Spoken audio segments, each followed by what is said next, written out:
जय हिंद साथियों, कैसे है हालचाल आपका? कैसी पढ़ाई चल रही है आपकी? और ये ऑडिट का क्लास लेकर के फिर से एक मैं आ गया हूँ। 3 क्लासेस इससे पहले अपलोड हो गई है, तो आप लोग, मैं उम्मीद करता हूँ कि आप लोग इस क्लास को देख रहे होंगे। कैसे है, कैसा लग रहा है देख करके? कुछ कमियां तो नहीं है या कुछ और मेरे से आपकी एक्सपेक्टेशन तो नहीं है? तो ये सब बातें आप जरूर कमेंट बॉक्स में डालते रहिए। कुछ भी परेशानी हो तो जरूर आप मेरे को बेझिझक बिना किसी रुकावट के आप मेरे से बात कर सकते हैं, या जो भी परेशानियां हैं आप उसको मेरे साथ साझा करके इन परेशानियों को अल्टीमेट दूर किया जा सकता है। तो आज मैं ये एक नया वीडियो लेकर के फिर से आ गया हूं, बट कुछ 2 शब्दों के साथ आज का ये क्लास आप लोगों के साथ रूबरू होने के लिए आज का ये क्लास फिर से चालू करूंगा। कहते हैं ना पूछ कि मेरी मंजिल कहाँ है। क्या कहा मैंने? कि ना पूछ कि मेरी मंजिल कहाँ है, अभी तो सफर का इरादा किया है। ना पूछ कि मेरी मंजिल कहाँ है, अभी तो सफर का इरादा किया है। ना हारूंगा हौसला चाहे कुछ भी हो जाए, ना हारूंगा हौसला चाहे कुछ भी हो जाए। मैंने किसी और से नहीं अपने से वादा किया है।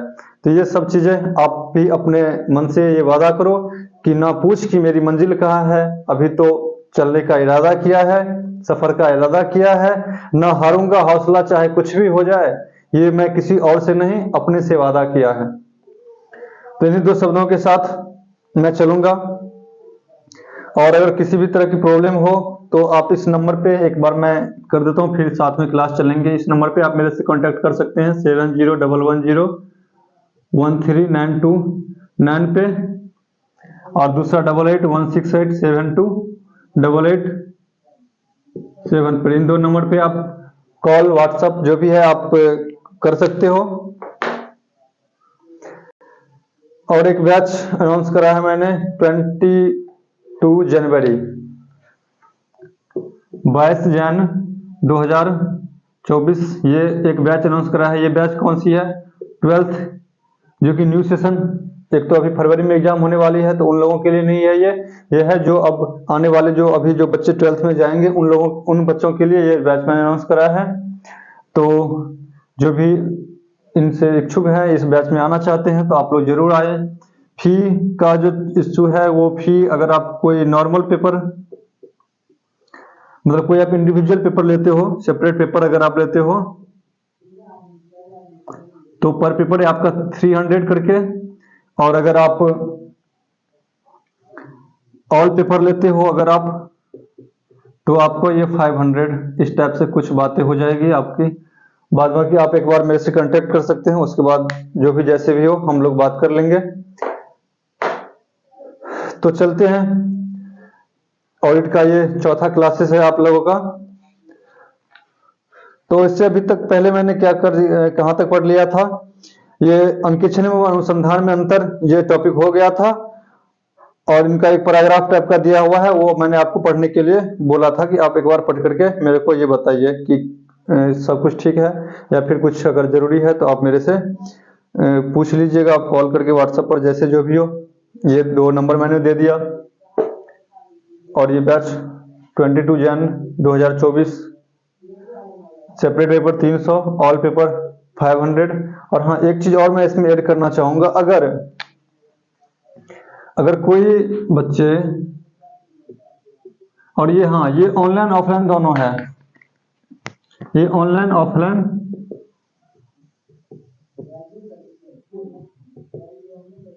ये ऑनलाइन ऑफलाइन दोनों है। बट और एक और ऑप्शन है आपका, अगर आप ऑनलाइन पेपर लेना चाहते हो, उसके अलावा अगर आप ऑनलाइन पेपर लेना चाहते हो, तो पर पेपर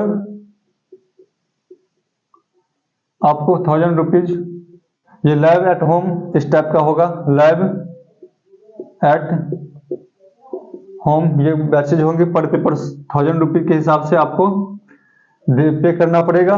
और ये ऑनलाइन क्लासेस होगी, रिकॉर्डेड नहीं होगा, पूरा लाइव होगा, ऑनलाइन होगा। ठीक है, लाइव क्लासेस होंगी ये, तो पर पेपर 1000 रुपीज।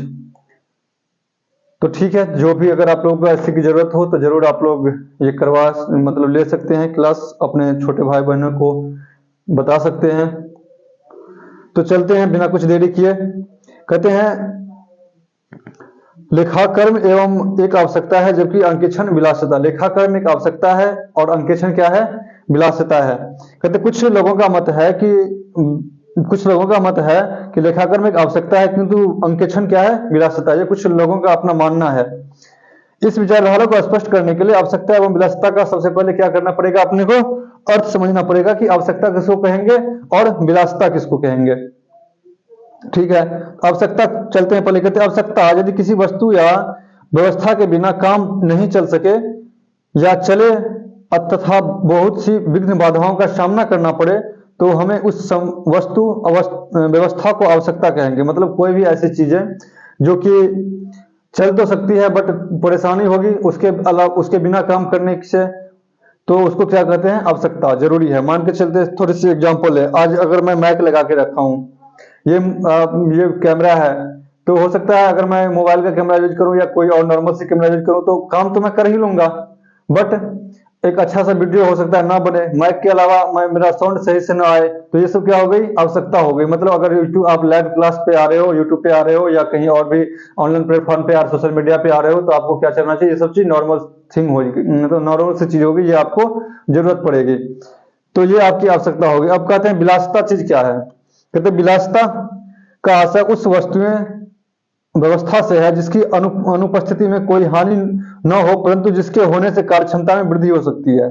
मतलब अगर आप नहीं कर मतलब कोई वो चीज आपके पास नहीं है तो आपको कोई परेशानी नहीं हो रही है, नॉर्मल आप काम चला ले रहे हो, लेकिन अगर आप वो चीज हो जाए तो उसमें क्या होगा? कुछ ज्यादा हो जाएगा, मतलब कुछ कार्यकुशलता में वृद्धि हो जाएगी।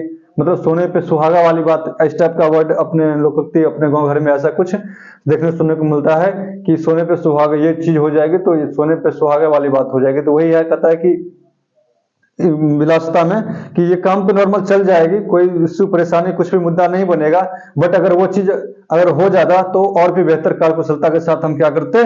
वर्क कर सकते थे। तो पढ़ते हैं एक बार। विलासिता का आशय उस वस्तु व्यवस्था से है जिसके अनुपस्थिति में कोई हानि न हो परंतु इसके होने से कार्यकुशलता में वृद्धि हो जा सकती है। कुछ व्यापारियों का कथन है कि लेखाकर्म आवश्यक है जबकि अंकेक्षण विलासिता। कुछ व्यापारियों का तर्क है कि लेखाकर्म नहीं हो सकता। यह कथन कुछ व्यापारियों का कथन है कि लेखाकर्म आवश्यक है जबकि अंकेक्षण विलासिता। हाँ, यहाँ पुनः ध्यान देने योग्य बात है कि उक्त कथन सभी व्यापारियों का नहीं हो सकता। मतलब सारे ही व्यापारी ऐसा बात नहीं बोल रहे होंगे। यह कथन उन्हीं व्यापारियों का होगा जो छोटे पैमाने पर व्यवसाय करते हैं तथा उत्पन्न लाभ व हानि को स्वयं अधिकार होते हैं। स्पष्ट यह कथन बड़े पैमाने पर व्यवसाय करने वाले व्यापारियों का नहीं हो सकता। अब मान के चलो टाटा ऑडिटिंग कर रहे हैं, तो ऑडिटिंग के पर्पज से समझो, आप थोड़ा सोचना शुरू करें कि ऑडिटिंग अगर हम कर रहे हैं तो ऑडिटिंग किस छोटे व्यापारियों के लिए क्यों जरूरी है? वो तो सारा काम खुद ही देख लेता है। और मैं मान के चलो मेरा ये इंडिविजुअल अगर मैं इंडिविजुअल पढ़ाता हूँ तो सारा काम तो मैं खुद ही देख रहा हूँ, तो इसमें फिर दूसरे लोगों की मतलब ऑडिटिंग करवाने की क्या जरूरत है? ये तो विलासिता वाली चीज हो जाएगी। ये आगे टॉपिक आपका दिया हुआ है। लेकिन अगर मान के चलो कोई बड़ा बिजनेस है, टाटा का है, मान रिलायंस का है, तो इसका बहुत सारे बिजनेस है। एक जो मतलब उनके जो सीईओ हैं रतन टाटा जी, या फिर मानकर चलते हैं मुकेश अंबानी, तो ये सब क्या है? वर्क प्लेस में जाकर के डेली तो वर्क देखता नहीं होगा, वो तो अपने जहाँ पे उनका ऑफिस में बैठते होंगे और सारा काम कोई और कर रहा है, तो वो क्या करते होंगे? वर्क को देख भी नहीं पा रहे होंगे। तो उसके लिए क्या चाहिए? ऑडिटिंग चाहिए। उनको पता हो चलनी चाहिए कि जो काम चल रहे हैं वो काम सही से चल रहे होंगे या नहीं चल रहे हैं। वो पता कैसे चलेगा? उसके लिए आपको ऑडिटिंग करना पड़ेगा। ठीक है। उसके बाद लेखाकर्म का आवश्यक होना। लेखाकर्म का आवश्यक होना मतलब ये लेखाकर्म क्यों आवश्यक है, इसका कहने का मतलब ये चीज बातें हो गई कि लेखाकर्म क्यों आवश्यकता है। इसमें 5, 6, 7 पॉइंट दिए हुए हैं। सबसे पहला पॉइंट है स्मरण शक्ति की सीमा। मतलब छोटा बिजनेस है, कोई बात नहीं, कम ट्रांजेक्शन होते हैं, लेकिन फिर भी छोटा भी बिजनेस में क्या होता है कि वो कम ट्रांजेक्शन भी आपके माइंड में एक कैपेबल रखना मतलब नहीं हो पाता। तो उसके लिए क्या करना चाहिए अपने को? लेखाकर्म मतलब अकाउंटिंग, जो भी आप जैसे जनरल लेजर बनाते हो वो सब चीज आपको क्या करना पड़ेगा? करना पड़ेगा। ठीक है। स्मरण शक्ति की सीमा, कहते हैं आपका जो माइंड है वो एक लिमिट तक सोच सकता है, या कुछ लिमिट तक आपकी सारी बातों को कंटेन कर सकता है। उसके ज्यादा होने पर क्या करना पड़ेगा आपको, वो लिख कर रखना पड़ेगा। तो उसके लिए क्या करना चाहिए, लेखाक्रम जरूरी है। कहते हैं छोटा व्यापार छोटा हो या बड़ा, उसमें सौदे अनगिनत होते हैं। हाँ, छोटे व्यापार में सौदों की संख्या तुलनात्मक कम अवश्य होगी, किंतु उन्हें भी बहुत दिनों तक याद रखना मानस पटल मतलब अपने माइंड में से बाहर की बात है। दूसरी ओर बड़े व्यवसाय जहां असीमित पैमाने पर लेन देन होते हैं, उन्हें सही अर्थ में घंटे 2 घंटे भी याद रखना संभव नहीं है। अतः व्यापारिक लेन देनों का लेखांकन आवश्यक है। किसी भी व्यवसाय के सफल संचालन के लिए सौदों का किसी भी रूप में याद रखना आवश्यक होता है। यदि सौदों को याद नहीं रखा जाए या लेखा नहीं किया जाए तो व्यवसाय का अस्तित्व ही समाप्त हो जाएगा। क्लियर सी बात है कि अगर कोई भी चीज अगर आप याद नहीं रखोगे, व्यवसाय में भी ये ट्रांजेक्शन याद नहीं रखेगा, तो पता नहीं कोई किसको आप सामान बेचे, आपको याद नहीं है, वो पैसा लेके फरार मतलब भाग गया, आपको पैसा कभी देगा ही नहीं, तो क्या हो जाएगा, ये व्यवसाय के लिए तो अभिशाप हो गया ना।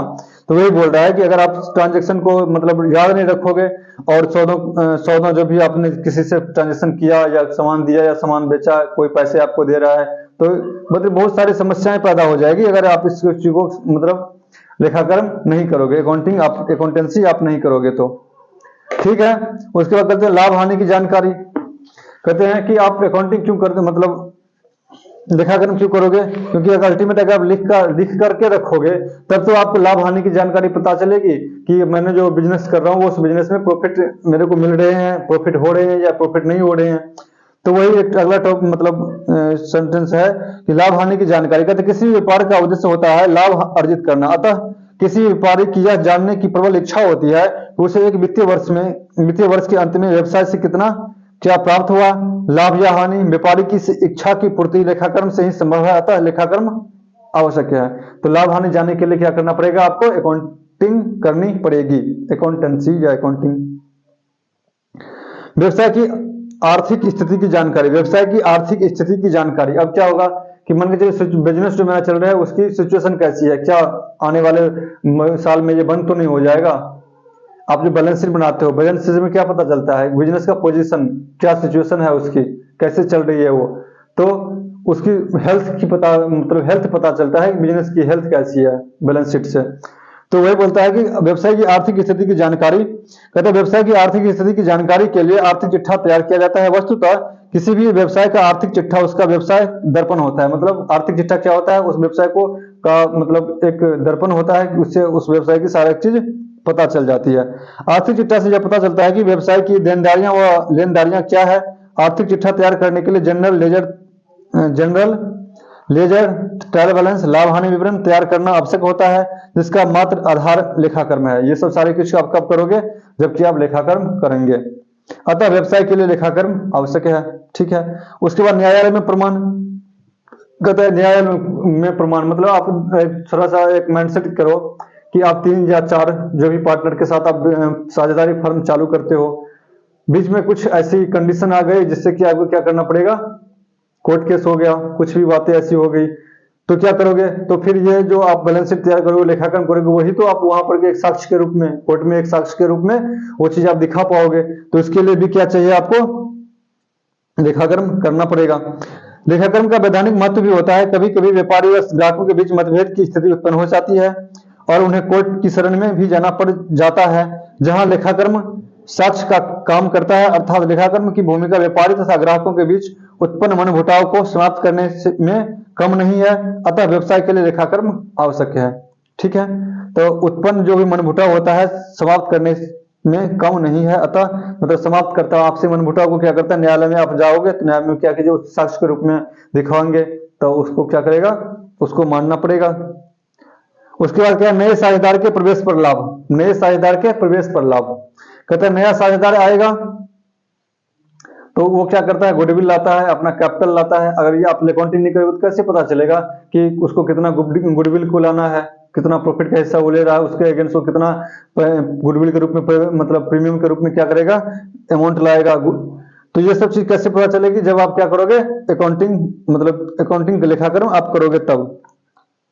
नए साझेदार के प्रवेश पर लाभ। किसी नए साझेदार के प्रवेश के समय ख्याति का मूल्यांकन किया जाता है। ख्याति के मूल्यांकन का मुख्य आधार होता है व्यवसाय का लाभ। इस लाभ की गणना भी लेखाकर्म से ही संभव हो पाती है, अतः व्यवसाय के लिए लेखाकर्म आवश्यक है।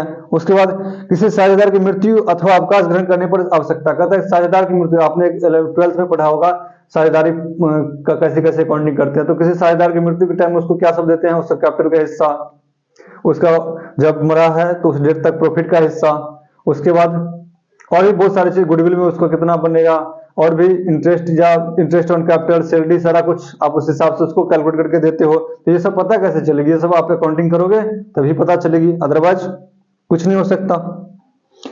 उसके बाद किसी साझेदार का दिवालिया होने पर लाभ।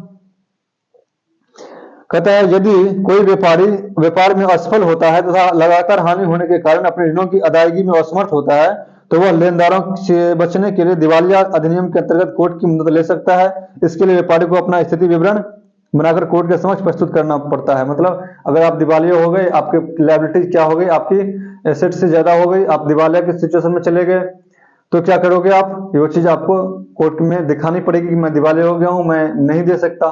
तो ये सब, इस चीज के लिए भी आपको क्या करना पड़ेगा, लेखाकरण बनानी पड़ेगी। उसके बाद आयकर तथा बिक्री कर के निर्धारण में सुविधा। जैसे आयकर और बिक्री कर, सेल टैक्स भरोगे, इनकम टैक्स भरोगे, उसके लिए क्या करना पड़ेगा आपको, आपका वो क्या करेगा, सबसे पहले आप प्रॉफिट को निकालोगे, आपने कितना कमाया ये निकालेंगे, ये कैसे निकलेगा, उसके लिए तो आपको अकाउंटिंग करना पड़ेगा। अकाउंटिंग से आपकी प्रॉफिट या लॉस जो भी निकलेगा वो निकलेगा, उस पर आप क्या करोगे, इनकम टैक्स दोगे या सेल टैक्स, जो भी कुछ जैसे जो भी सिचुएशन होगी उस हिसाब से आप करेंगे।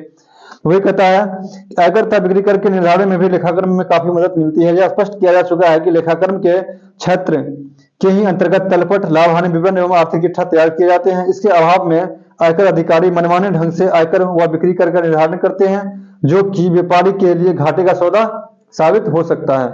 अतः व्यवसाय के लिए लेखाकरण आवश्यक है। उसके बाद छल कपट तथा जालसाजी। छल कपट तथा जालसाजी से सुरक्षा। कहते व्यवसाय में कर्मचारियों द्वारा छल कपट व जालसाजी की संभावना हमेशा बनी रहती है, किंतु समुचित लेखाकरण की व्यवस्था होने पर उन्हें नियंत्रित किया जा सकता है। चूंकि लेखाकरण के आधार पर स्टॉक आदि का मिलान कर छल कपट व जालसाजी को ढूंढा जा सकता है। अगर कुछ गलतियां हो जाती है तो क्या करेंगे, उसको ढूंढा जा सकता है। जो आप अकाउंटिंग करोगे तभी तो पता चलेगा, नहीं तो पैसे मन के चले। थोड़ा सा नॉर्मल से एक एग्जाम्पल लें, आप किसी काउंटर पर चला रहे हो, काउंटर पर आपको बिठाया गया है, आप क्या करो, डेली 150 रुपये लेकर के निकल जाओ। अगर आप अकाउंटिंग नहीं करोगे कौन देखने वाला है।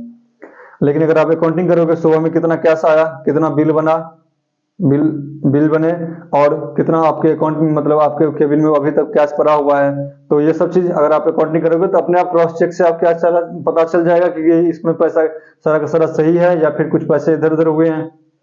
तो ये कब पता चलेगी, जब आप अकाउंटिंग करेंगे तब।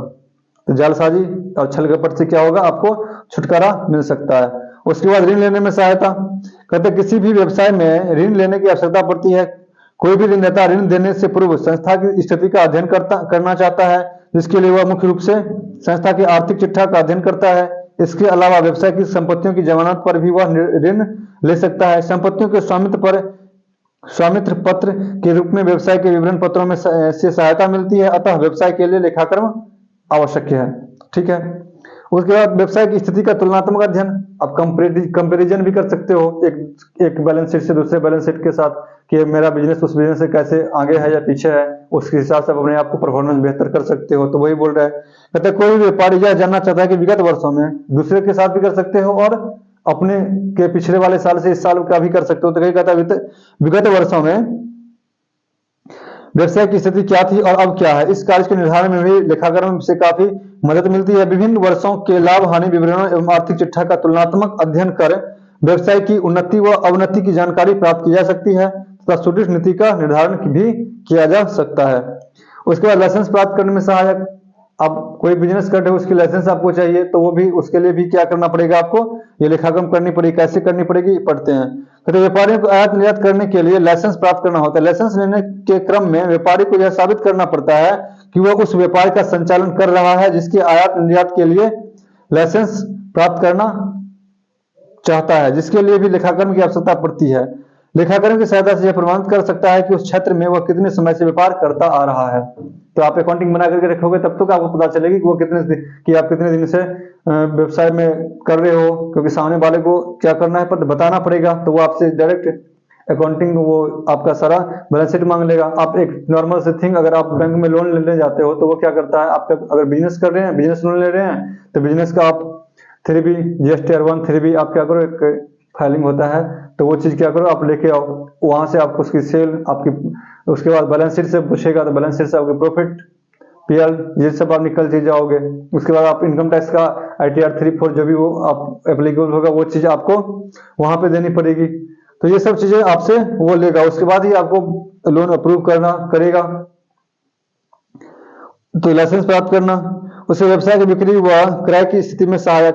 कहते हैं कोई भी व्यक्ति किसी व्यापार का क्रय करते समय व्यापार की वस्तु की स्थिति का जानना चाहता है कि आप मान के चले कोई व्यापार बिक रहा है, तो वहां पे कैसे बैलेंस शीट बनाएंगे, बैलेंस शीट में वो देखेगा सामने वाला पार्टी की, क्या मैं इसको इतना दे पाऊंगा, क्या ये इसकी इतनी औकात है इस बिजनेस की। औकात का मतलब उसकी एसेट लायबिलिटी की क्या सिचुएशन है, तो अगर उस टाइप की उसकी औकात होगी तो ही वो उतना पेमेंट करेगा, अगर नहीं होगी तो वो क्यों उतना पेमेंट करेगा। तो ये पता कैसे चलेगी, पता तब चलेगी जब आप लेखाकर्म करोगे, ठीक है।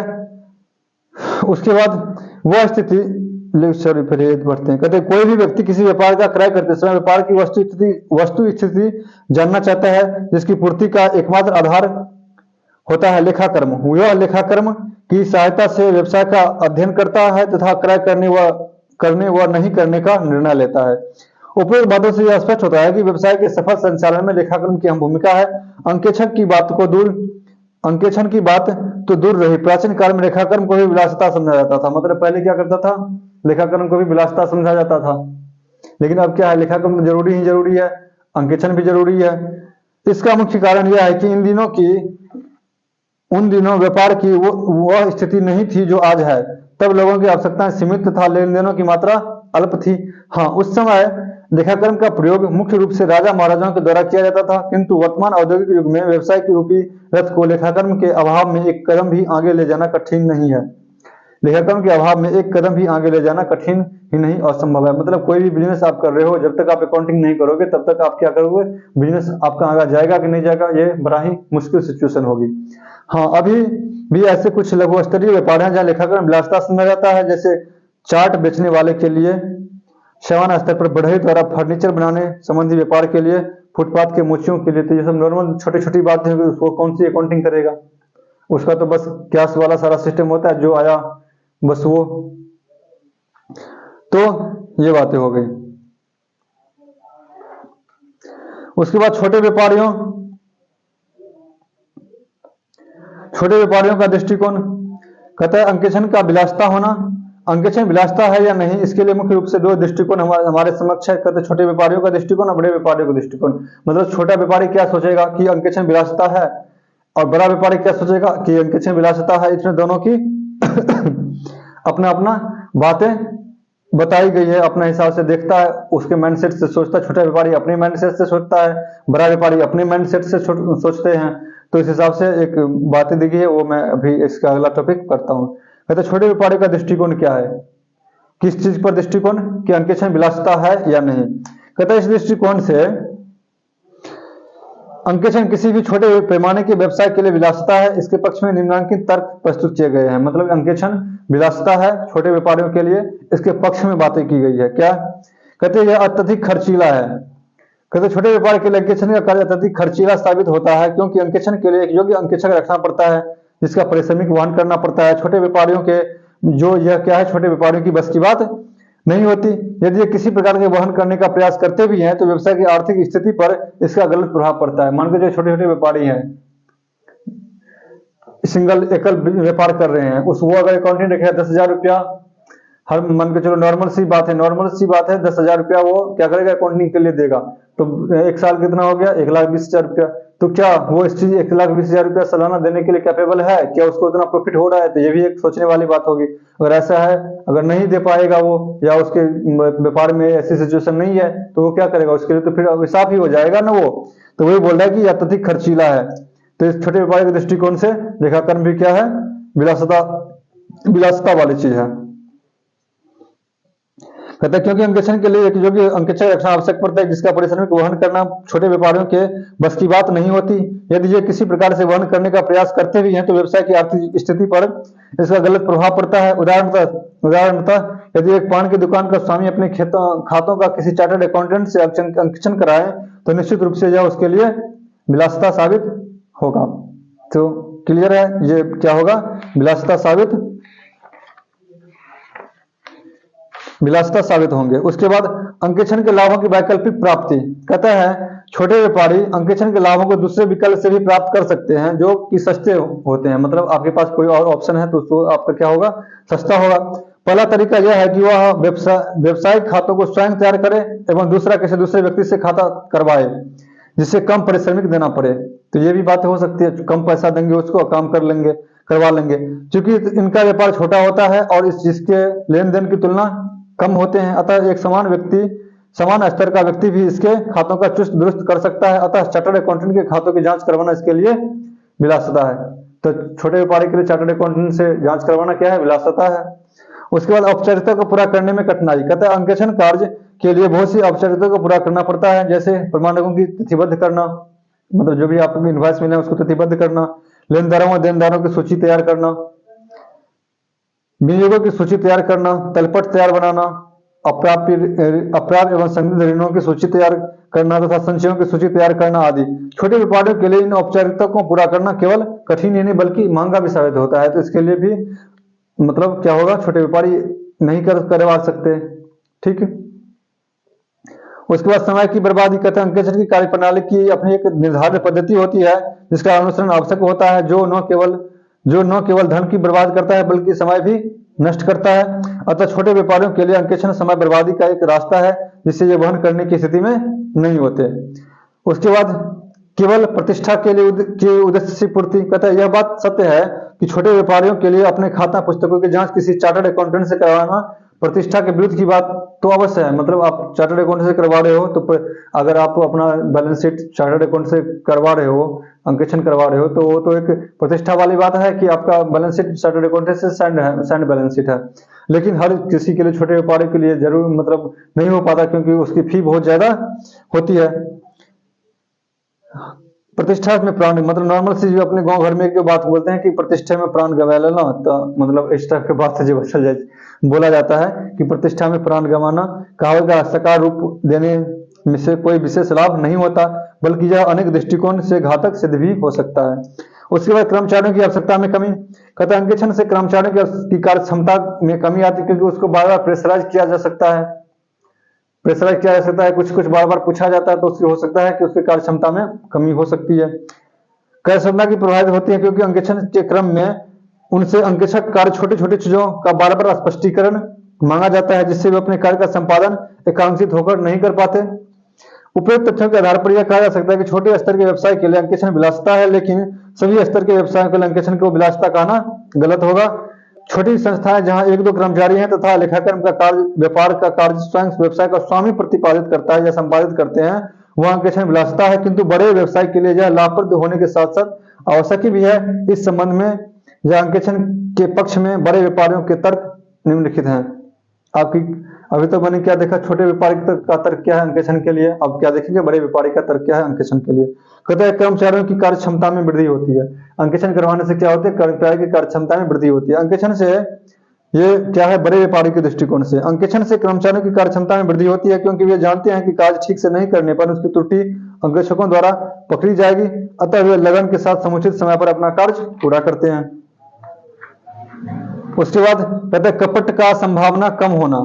कहते हैं कपट मतलब जो भी जालसाजी आप कर रहे होंगे वो जालसाजी की क्या हो जाएगी, कम हो जाएगी, क्योंकि सामने वाले को जो भी काम कर रहा होगा उसको ये तो पता है कि अंकेक्षक साहब मतलब ऑडिटर साहब तो पकड़ ही लेंगे, तो तब तो पर्दाफाश होना ही है। तो क्या करेंगे, उससे पहले ही अपना काम सही कर लें। कहते बड़ी बड़ी संस्थाएं जहां अधिक संख्या में कर्मचारी होते हैं वहां उनके द्वारा कपट का व गबन की संभावना बढ़ जाती है, लेकिन अंकेक्षण से उन कपटों का नियंत्रण रखा जा सकता है। कर्मचारी जानते हैं कि अंकेक्षण होने पर उसके कपटों का पर्दाफाश होगा और वे पकड़े जाएंगे तथा इसका फल उन्हें भुगतना पड़ेगा, अतः वे कपट करने से अपने को कोसों दूर रखते हैं। प्रबंधकों की कार्य क्षमता में वृद्धि। कहता है प्रबंधक की कार्य क्षमता या अकुशलता संस्था को प्रभावित करती है। अंकेक्षण कार्य से इनकी कुशलता या अकुशलता सामने आ जाती है, अतः ये अपनी कुशलता को बढ़ाने का हर संभव प्रयास करते हैं। यही कारण है कि वर्तमान में प्रबंध अंकेक्षण का महत्व दिन प्रतिदिन बढ़ता जा रहा है। व्यवसाय के अगला है व्यवसाय के विकास में सहायक। कहता है अंकेक्षण के प्रभाव से संस्था की सारी क्रियाएं चुस्त दुरुस्त रहती है, जिससे संस्था का विकास तेज गति से हो पाता है। संस्था के सभी स्तर के कर्मचारी संस्था के प्रहरी के रूप में कार्य संपादन करते हैं तो क्या होगा, व्यवसाय में भी वृद्धि होंगे। उसके बाद दिवाली की दशा में शीघ्र निर्णय, इंसॉल्वेंसी अगर आपकी हो जाती है तो उस टाइम में क्या होगा, शीघ्र निर्णय लिया जाएगा। उसके अभाव में अधिक समय व धन की बर्बादी संभावना, अगर आप नहीं दोगे तो उसका क्या होगा, धन की बर्बादी संभावना अधिक रहती है। भावी योजनाओं का आधार, कहता है आप कोई प्लानिंग बना रहे हो, आपकी बिजनेस कैसी है, आप बिजनेस को ग्रो करवाना चाहते हो तो कब करोगे, जब क्या अंकेक्षण करवा के देखेंगे कि हमारा बिजनेस का सारा सिचुएशन सही है तो हम क्या करेंगे, उसको ग्रो करवाने में कोई प्लान बनाए, नया नया प्लान बनाएंगे, तो वही बोलते हैं भावी योजनाओं का आधार। कहते हैं कोई भी व्यवसाय विभिन्न वर्षों के अंकेक्षित अंतिम खातों का तुलनात्मक अध्ययन कर सुदृढ़ भावी योजना बना सकते हैं तथा संस्था की संपूर्ण कार्यक्षमता में गति ला सकते हैं। अंशधारियों के हितों की रक्षा, कहते वर्तमान में बड़ी बड़ी कंपनियों की स्थापना की जा रही है जिसके लिए एक आवश्यक पूंजी की पूर्ति अंशधारियों और ऋणपतधारियों द्वारा की जा सकती है। चूंकि अंशधारी देश के कोने कोने में फैले होते हैं जिनसे वे अपनी कंपनी के प्रबंध में भाग नहीं ले सकते, उन्हें अपनी पूंजी की सुरक्षा चाहिए जिसकी पूर्ति अंकेक्षण से ही संभव है। यही कारण है कि वर्तमान में सरकार ने इस भीमका संस्थाओं की खाता पुस्तकों का अंकेक्षण वैधानिकता अनिवार्य कर दिया है। मतलब आप खाता पुस्तक जो भी है आपका उसको अंकेक्षण करवाना ही पड़ेगा। उसके बाद निष्कर्ष 2 लाइन का दिया हुआ, आप एक बार पढ़ेंगे इसको, निष्कर्ष क्या दिया हुआ है। तो आज का वीडियो शायद मुझे यहीं रोकना पड़ेगा, नेक्स्ट वीडियो में ये चैप्टर खत्म हो जाएगा, चैप्टर नंबर 2। कौन सा टॉपिक बचा है, एक अंकेक्षण किसको कहेंगे, अंकेक्षक किसको कहेंगे, विभिन्न प्रकार के अंकेक्षक, अंकेक्षण का क्षेत्र, अंकेक्षण के गुण कैसे होने चाहिए और अंकेक्षण की आवश्यकता क्यों है। एक टॉपिक का टाइम है, मैं एक टॉपिक कर देता हूं अभी।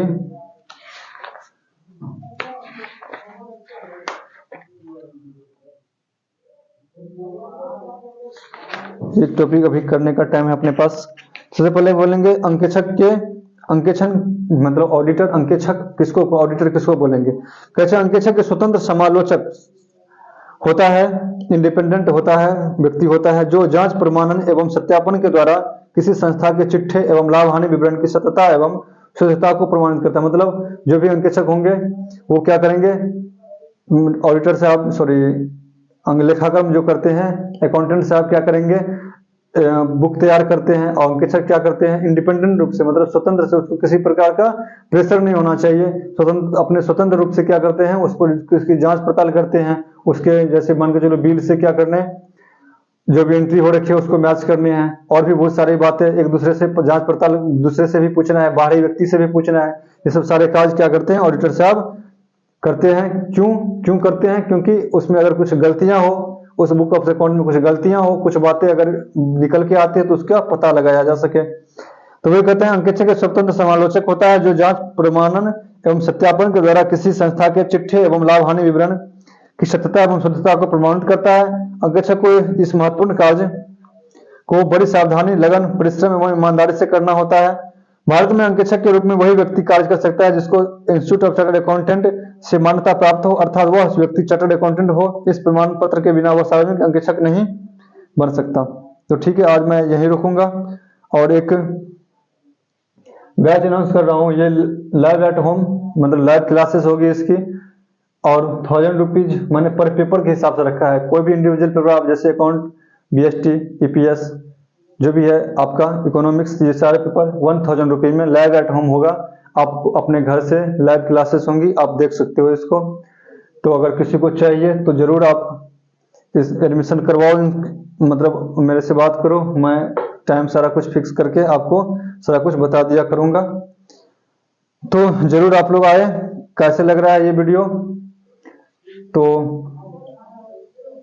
कमेंट बॉक्स में आप लोग कुछ बताते नहीं हो, कुछ भी आप बताया करो, तो मेरे को भी कुछ हो सकता है कुछ कमियां हो रही हो तो उसको भी मैं भी अपने आप की तरफ से दूर करना चाहूंगा।